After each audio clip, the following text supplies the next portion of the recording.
Hello good morning all. இனியோட Baba message என்ன வருது, சாய்பாபா இந்த வாரம் நம்மளுக்கு என்ன மாதிரியான பிளஸ்ஸிங் கொடுக்குறாரு அப்படின்னு நம்ம பார்க்கலாம்.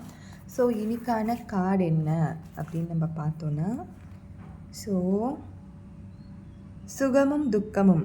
இந்த கார்டில் இந்த பிக்சரை பார்க்கும்பொழுதே தெரியும், சுகமும் துக்கமும் மாறி மாறி தான் லைஃப்பில் வரும். ஸோ எப்பயுமே நம்ம சந்தோஷமாகவே இருக்கோம் அப்படின்னு நினைக்கவும் கூடாது, துக்கமும் பர்மனெண்ட் எப்பயுமே நம்ம கூடயே இருக்கோம் அப்படின்னு நம்ம நினைக்கவும் கூடாது. ஸோ எல்லாமே ஒரு மாயை மாதிரி தான் இந்த வாழ்க்கையில். எல்லா தருணங்களையும் நம்ம கேப்சர் பண்ணி ஒரு பிக்சர் மாதிரி தான் வைக்க முடியுமே கண்டி, அதே பிக்சர் தான் லைஃப் லாங் முழுக்க வருமானா அப்படிலாம் வராது. ஸோ ரெண்டும் கலந்து தான் இருக்கும் லைஃப். அது நம்ம எந்த அளவுக்கு அதை மெச்சூர்டாக ஹேண்டில் பண்ணுறோமோ அந்த அளவுக்கு அது நம்மளுக்கு ஹாப்பினஸை கொடுக்கும். ஒரு நல்லதுலேயும் கெட்டது கண்டிப்பாக இருக்கும். ஸோ இனியோட மெசேஜ் இது தான். தேங்க்யூ.